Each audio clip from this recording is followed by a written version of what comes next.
राधे राधे दोस्तों, स्वागत है आपका यूनिक कहानियों में। आज की कहानी मालती जोशी जी की है। मैं चुनौती हूँ, पनौती नहीं। चलो चलते हैं कहानी की ओर। मैं चाय पी रही थी कि ईसा ऑफिस से लौटी। मैं जल्दी आ गई हूँ या तुम लेट ही चाय पी रही हो? उसने पूछा। तुम तो समय से ही आई हो, ये मेरी तीसरी चाय है। क्यों? ऐसे ही थकान सी लग रही थी। चलो तुम फ्रेश हो लो, तब तक तुम्हारे लिए चाय बनाती हूँ। मैं बना लूँगी, तुम बैठी रहो। अब बना ही रही हो तो पापा की भी बना लेना, मैंने उसके लिए प्लेट लगाते हुए कहा। दीदी ने साथ में ढेर सी मिठाई बांधी थी। शादी कैसी रही? चाय छानते हुए उसने पूछा।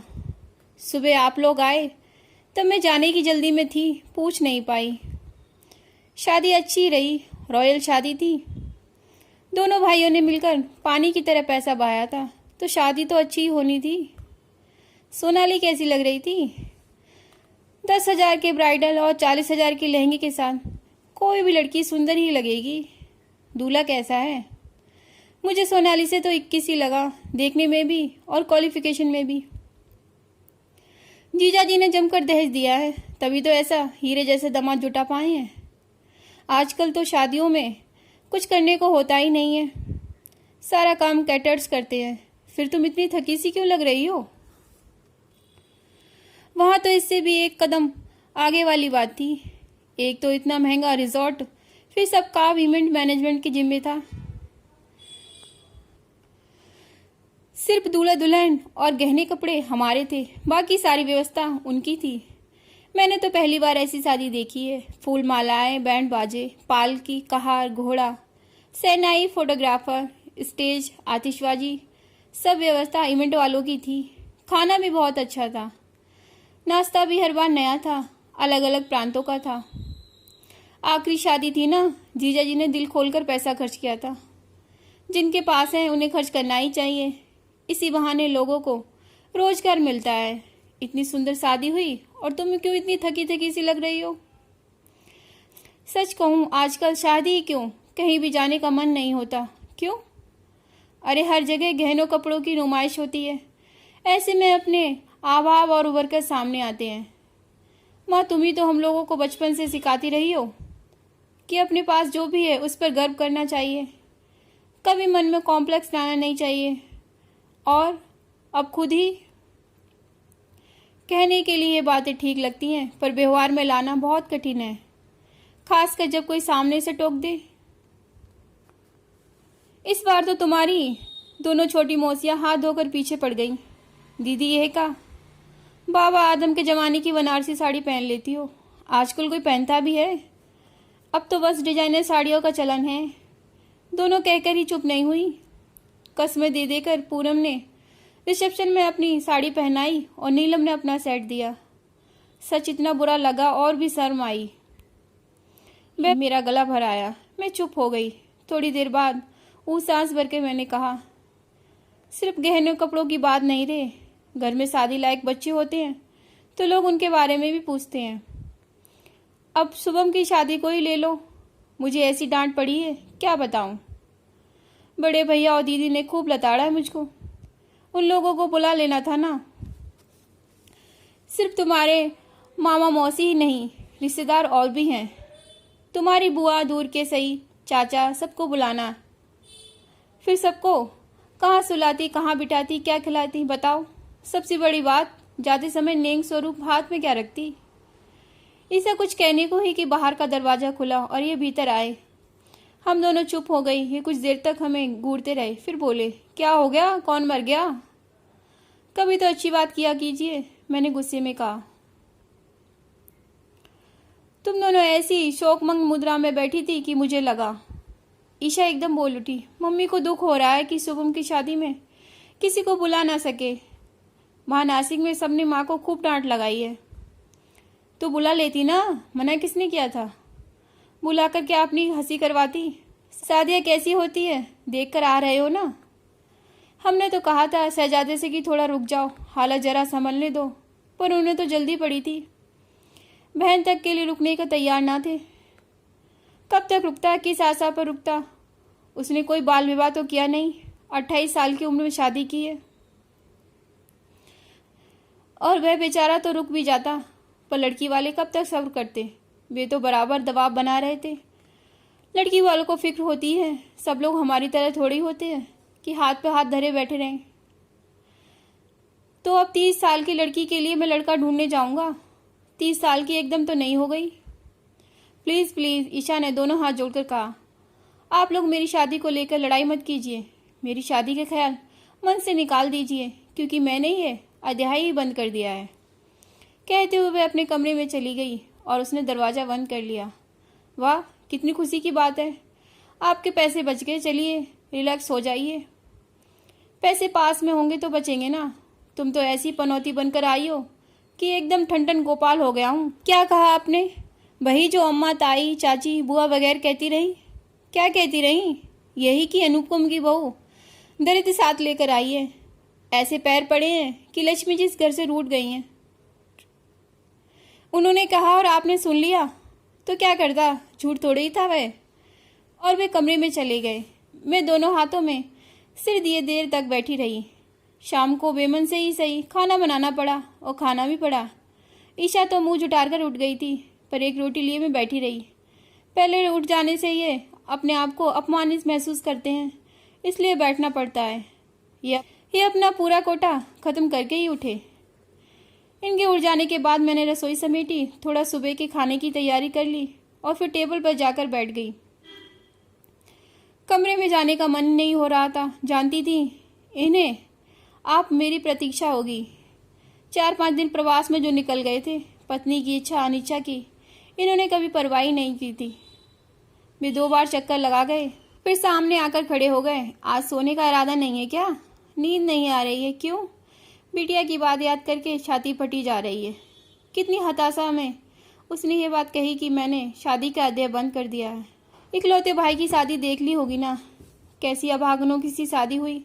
वह तो भला ही है शुभम के ससुराल वालों का, जो एक रिसेप्शन दे दिया। कम से कम अपने 4 लोगों को बुलाकर वहां खिला तो सके, नहीं तो अपनी तो कोई औकात ही नहीं थी। अब जो भी राग अल्पना है कमरे में चलकर अल्पो, लड़की सुन लेगी। घर है कि कबूतर खाना? एक कमरे में सांस लो तो दूसरे में सुनाई देती है। मजबूरन उठना ही पड़ा। बिटिया की बातों से भी ज्यादा दुखी थी, पर मैं उनके पापा की बातों से थी। वह पनौती शब्द मेरे कानों में हथौड़ी की तरह बज रहा था। ऐसा भी नहीं है कि यह शब्द मैंने पहली बार सुना हो। परिवार का महिला मंडल पीठ पीछे ही सही कई बार मुझे इस विश्लेषण से नवाज चुका है, पर इन्होंने आज तक कभी मुझे इस तरह कोसा नहीं था।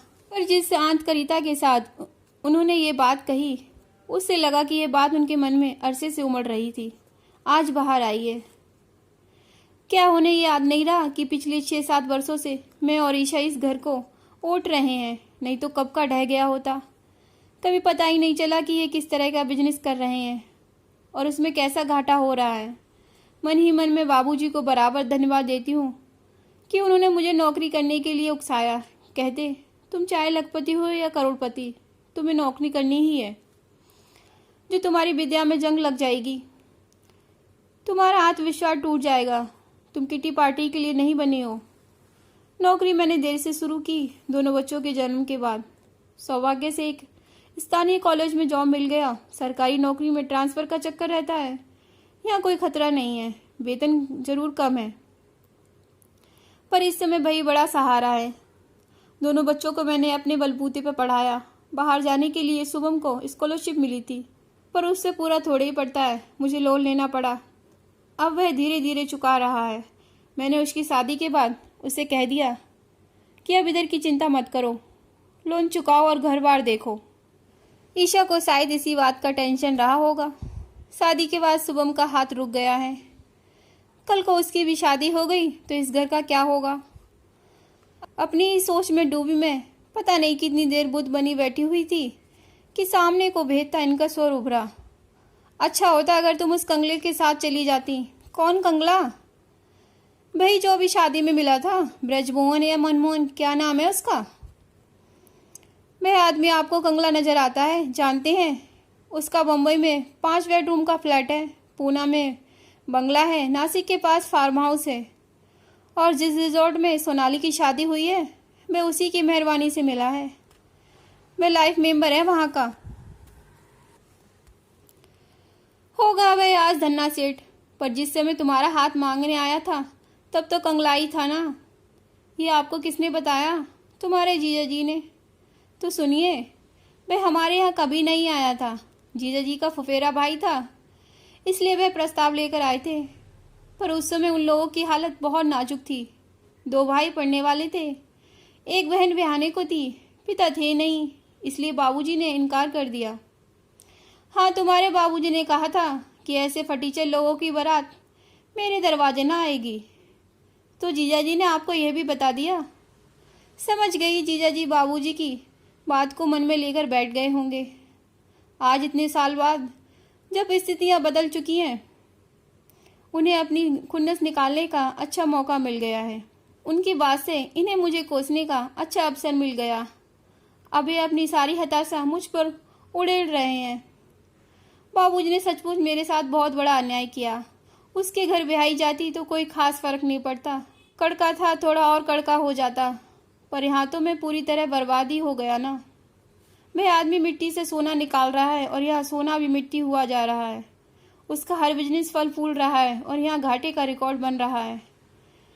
वह हर शहर में बंगले बना रहा है, फार्म हाउस खरीद रहा है और यहाँ जमीन बिक गई। तुम्हारी कृपा से बंगला भी गिरवी पड़ा हुआ है। इस दड़वे में गुजारा कर रहा हूँ। किसी को घर बुलाते हुए शर्म आती है। पता नहीं क्यों तुम्हारे बाबूजी ने मेरे साथ ये नाइंसाफी की, मुझे कहीं का ना छोड़ा। वे अनवरत बोलते जा रहे थे। उनका प्रलाप सुनकर मुझे तो डर लगा कहीं इन्हें दौड़ा तो नहीं पड़ा है। मैं सुन रही थी या रो रही थी, इनके जाने के बाद भी मेरे आंसू जारी थे। मैं उन्हें रोकने की भी कोशिश नहीं की। मैं अब मन ही मन जीजा जी को कोस रही थी। उन्होंने पता नहीं क्यों मुझसे किस जन्म की दुश्मनी निकाली थी। पता नहीं पति नाम के इस शख्स को क्या क्या बताया है कि वह अविष्या में जल भुनकर खाक हो रहा है। सुबह नींद ज़्यादा देर से खुली। किचन में जाकर देखा, केतली में चाय बनी रखी थी और सिंक में 2 कप थे। मतलब ईशा चाय पीकर नहाने चली गई है और उसके पापा रोज की तरह मॉर्निंग वॉक पर निकल गए हैं। चाय पीकर मैंने नाश्ता बनाया, अपना और ईशा का टिफिन तैयार किया और इनके लिए सब्जी छौंक दी। गायत्री दोपहर को गर्म रोटी उतार देती है। ईशा तैयार होकर बाहर आई, बोली, तुम्हारी आंखें क्यों सूजी हुई हैं? रोई थी या सोई नहीं? दोनों ही समझ लो। क्यों, अब क्या हो गया? तुम्हारे पापा ने रात भर मुझे सोने ही नहीं दिया, पूरे समय मुझे कोसते ही रहे। मैंने उन्हें बर्बाद कर दिया, तबाह कर दिया। मैं उनके जीवन में पनौती बनकर आई हूँ। मेरे पैर घर में पड़ते ही लक्ष्मी रूठ कर चली गई और बिना जाने क्या क्या वे कहते रहे और तुम सुनती रही। तो क्या कर दी? जो सच है उसे तो स्वीकार करना ही पड़ता है ना। ये कौन सा सच है और तुम कैसी बातों में विश्वास करती हो? विश्वास करना पड़ता है बेटा। प्रमाण सामने जो है। जब मेरी शादी हुई थी तो इन लोगों की गणना रईसों में होती थी। 4 बहनों में सबसे ऊंचा घर मेरा था। बहनें रश करती थी। अब देख लो। पर इसमें तुम्हारा क्या दोष है? दादी ने जो साम्राज्य खड़ा किया था उसे उनके सपूत संभाल नहीं पाए, ये तुम्हारी गलती थोड़ी ही है। ये 21वीं सदी है मम्मा। ऐसे देखिए अनूसी ढंग से मत सोचो। तुम चुपचाप सुन लेती हो, इसलिए सामने वाले का हौसला बढ़ जाता है। अपनी नाकामियों के लिए वे तुम्हें जिम्मेदार ठहरा रहे हैं। इस इल्जाम का जवाब दो और जवाब मांगो। ईशा नाश्ता समाप्त कर उठी रही थी कि उसके पिताजी आ गए। मैंने उनका भी नाश्ता लगा दिया। उनके टेबल पर आते ही ईशा बोली, पापा आपने मम्मी की आंखें देखी है? रोज देखता हूँ। नहीं, आज देखिए, गौर से देखिए, वे सूजी हुई हैं। मम्मी रात भर रोती रही हैं। तो क्या आपने उन्हें रुलाया है? पापा आप ऐसे क्यों कर रहे हैं? अपना फ्रस्ट्रेशन मम्मी पर क्यों उतार रहे हैं? अपनी असफलताओं के लिए उन्हें क्यों दोष दे रहे हैं?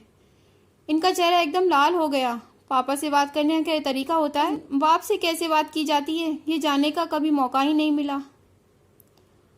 आपसे तो कभी संवाद ही नहीं था। जब से हो संभाला सामने मम्मी को ही देखा। हम बीमार होते हैं तो वही डॉक्टर के पास दौड़ी जाती थी। हमारी एडमिशन के लिए वे स्कूल भटकती थी। हमारी ट्यूशन के लिए उन्होंने ही कोचिंग के दरवाजे खटकाए। हमारी प्रोग्रेस बुक में ही साइन करती थी, पेरेंट्स टीचर मीट वे ही अटेंड करती थी। यहाँ तक कि शुभम को कॉलेज हॉस्टल छोड़ने मम्मी जी जबलपुर गई थी। आप तो पिक्चर में कहीं थे नहीं। मैं तो डर गई, ये लड़की क्या कर रही है, क्यों उनसे पंगा ले रही है। भड़क गए तो खैर नहीं है।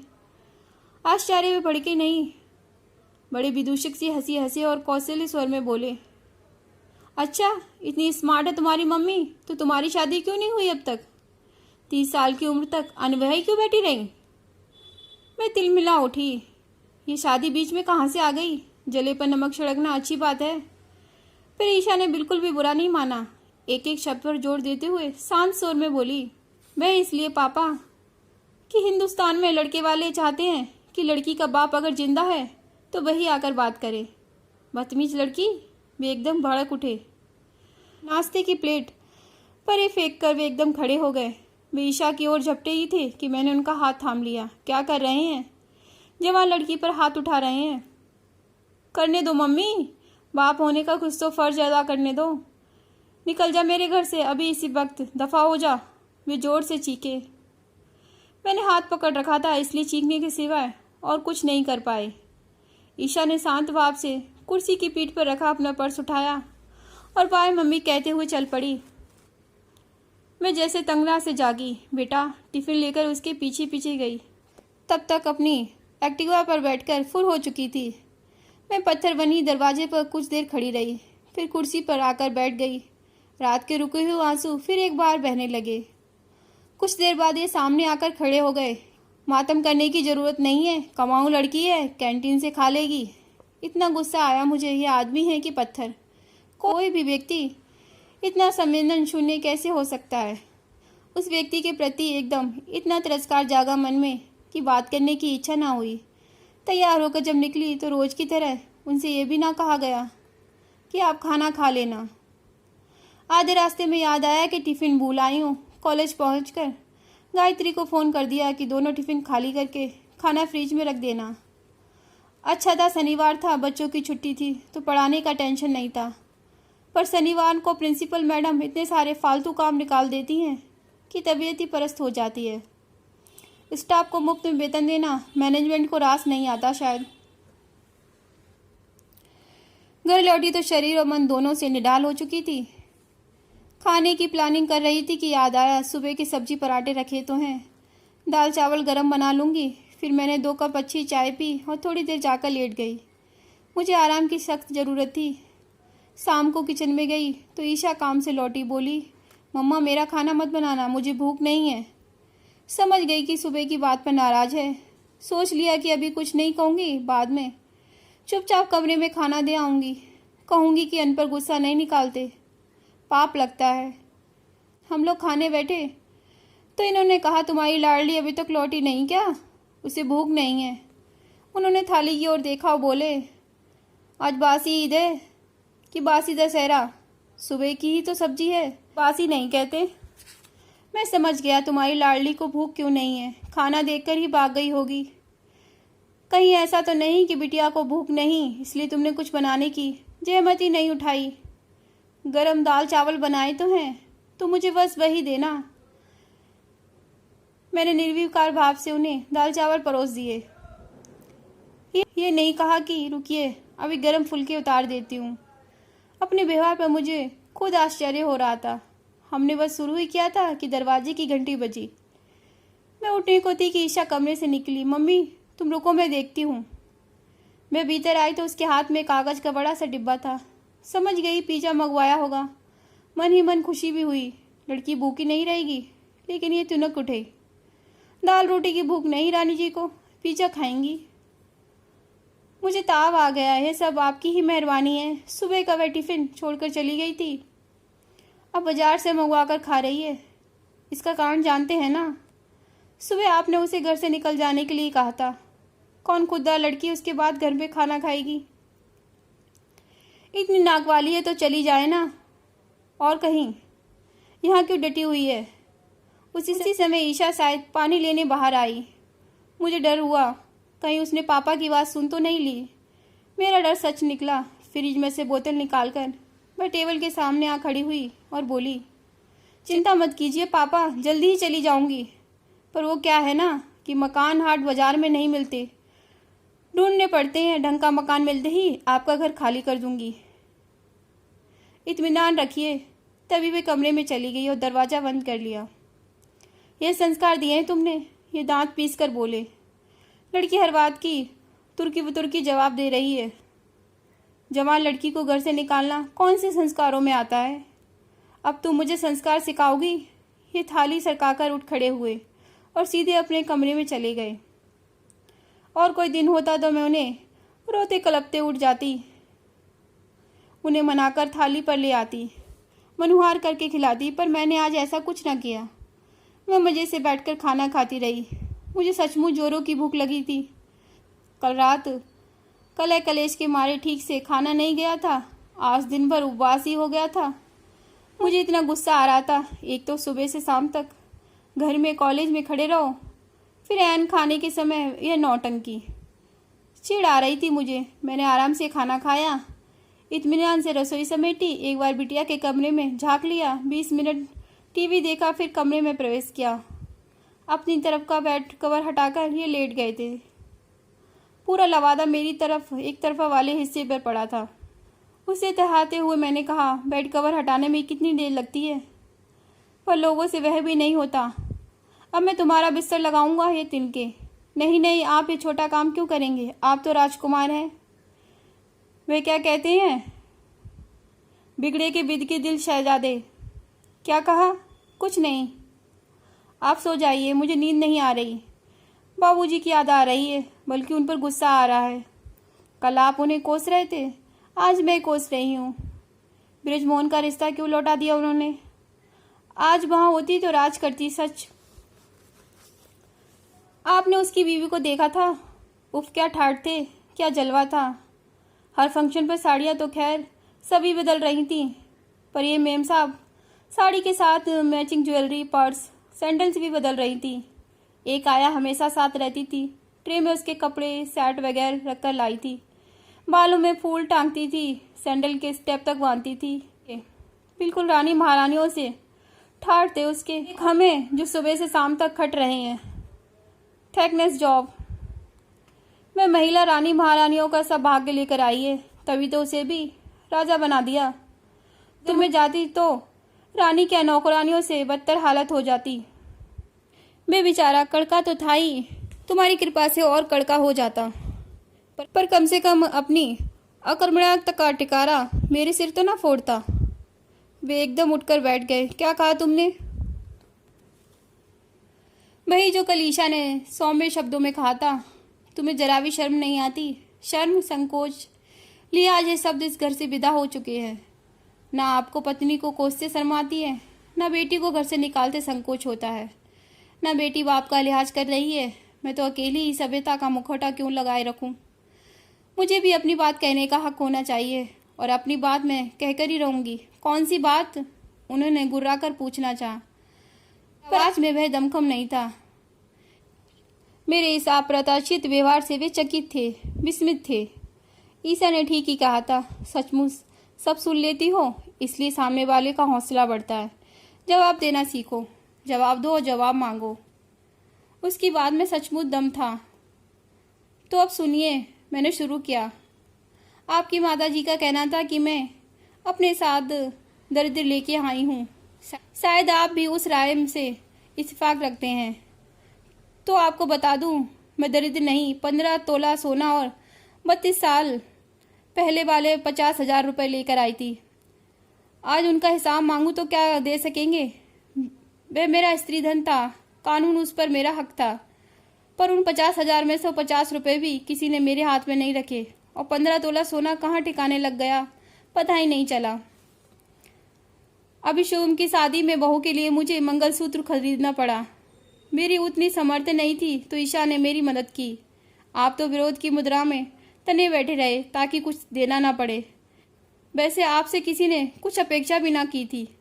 आप शादी में ना भी आते तो किसी को आश्चर्य ना होता, शायद अफसोस भी ना होता। पर आप आए, अच्छा लगा। लड़की वालों के सामने हमारी इज्जत रह गई। मेरे दहेज वाली बात तो खैर इतिहास हो गई है, हम वर्तमान की बात करें। मैं इतने सालों से नौकरी कर रही हूँ, सारी कमाई घर में या बच्चों पर ही खर्च होती रही। अपने लिए कभी ढंग की एक साड़ी भी नहीं खरीद पाई। मैं शिकायत नहीं कर रही, हकीकत बयान कर रही हूँ। शिकायत करने की मुझे आदत नहीं है। मैं भी संपन्न घर से आई थी, अभावों की मुझे भी आशा न थी, पर मैंने परिस्थिति से समझौता कर लिया। चेहरे पर शिकन नहीं आने दी। अपने घर बच्चों के लिए जो कुछ बन पड़ा किया कर रही हूँ। मैंने कभी नहीं चाहा कि इसके लिए कोई कृतज्ञता ज्ञापन करे या धन्यवाद प्रस्तावित हो, पर कम से कम मुझे पनौती जैसे विशेषणों से तो न नवाजा जाए। It is too much to ask. ये मुंह बाएं मुझे देखते ही रह गए। ऐसे धारा प्रवाह भाषणों की उन्होंने मुझसे अपेक्षा ना की होगी। उन्हें क्या, खुद मुझे अपने पर आश्चर्य हो रहा था। एक साथ इतना बोलने के कारण थकान हो गई थी, पर बहुत हल्का लग रहा था। पता नहीं कितने दिनों से कितनी बातें मन पर बोझ बनी हुई थी, एक साथ बाहर निकल गईं। अच्छा लगा। सुबह रोज की तरह आंख खुल गई। मुंह हाथ धोकर आई तो याद आया आज तो रविवार है। फिर लेट गई। बगल से आवाज आई, आज चाय वाय नहीं मिलेगी क्या? मॉर्निंग वॉक पर जाने से पहले इन्हें चाय जरूर चाहिए। अभी थोड़ी देर में बनाती हूँ, मैंने कहा और चादर सिर तक ओढ़ ली। दोबारा सोने का कोई इरादा न था, पर नींद लग गई। पता नहीं कितनी देर सोती रही। दरवाजा खटखटाने की आवाज़ से नींद टूटी। उठकर देखा बाहर का नहीं, कोई बेडरूम का दरवाजा खटखटा रहा है। कौन है? मैं हूँ ईशा। तो दरवाज़ा क्यों तोड़ रही हो? भीतर आ जाओ। उसने धीरे से दरवाज़ा खोला और अंदर आ गई। इधर उधर देखते उसने पूछा, तुम्हारी तबीयत तो ठीक है? क्यों, मेरी तबीयत को क्या हुआ? इतनी देर तक कभी सोती नहीं हो इसलिए पूछा। संडे मना रही थी। फिर उस पर एक नज़र डालते हुए पूछा, और तुम सुबह सुबह तैयार होके कहाँ जा रही हो? सुबह नहीं मम्मी, 10 बज रहे हैं। और फिर ये एक स्टूल खींचकर मेरे सामने बैठ गई। दरअसल मैं रत्ना के यहाँ शिफ्ट हो रही हूँ। अभी तो सिर्फ कपड़े लेकर जा रही हूँ। घर मिल जाएगा तब बाकी सामान ले जाऊंगी। मेरे लिए किचन का एक सेट तैयार कर देना। ये एकदम उठ बैठे। इतनी मुख्तियार हो गई हो तुम, किसी से पूछने की भी जरूरत नहीं समझी? पूछने की क्या जरूरत है पापा, आप नहीं तो कल घर से निकल जाने का हुक्म दे दिया था। पापा उसे सिर्फ घूरते रह गए। क्या बोलते? कैसे जा रही हो? मैंने पूछा। टैक्सी से। तुम लोगों के उठने की राह देख रही थी। अब तक बुक कर देती हूँ। उसने जैसे ही मोबाइल निकाला मैंने उसके हाथ से छीन लिया। ये क्या कर रही हो तुम? मम्मी, रत्ना मेरा वेट कर रही होगी, उससे मैं निपट लूँगी। मम्मी, हमारे पास सिर्फ एक ही दिन होता है, संडे का। आज हम हाउस हंटिंग करने वाले हैं। कहा ना तुम कहीं नहीं जाओगी। ये क्या बचपना है मम्मी? बचपना मैं नहीं, तुम कर रही हो, तुम्हारे पिता कर रहे हैं। अब मेरी बात ध्यान से सुनो। ये मेरा घर है, छोटा सही, किराए का सही, पर मेरा है। इस घर से किसी को निकालने का हक सिर्फ मेरा है। और मैंने तो तुम्हें जाने के लिए कहा ही नहीं।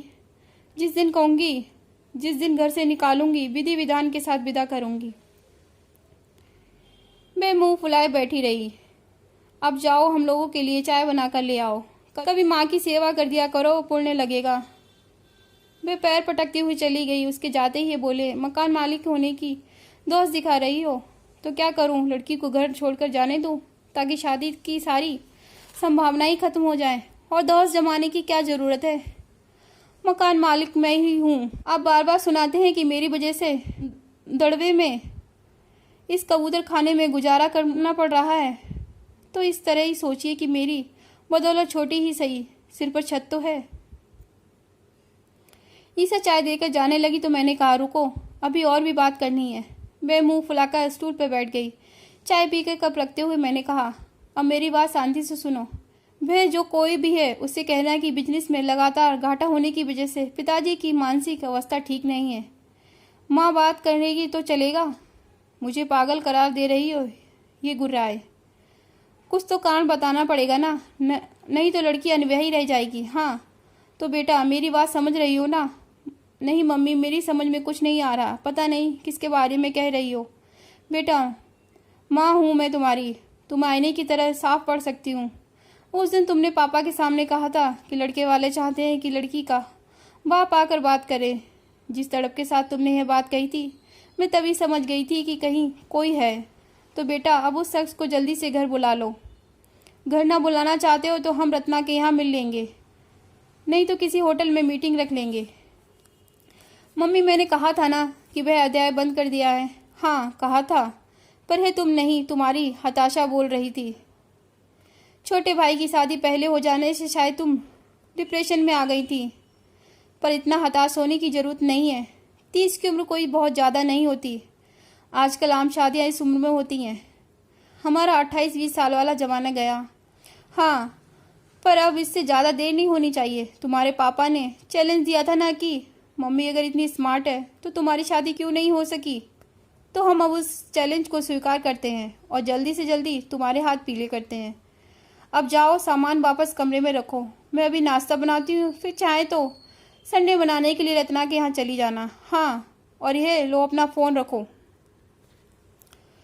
मुझे तो एकदम हंसिए पे डाल दिया तुमने। शायद पागल साबित करके ही दम लोगी।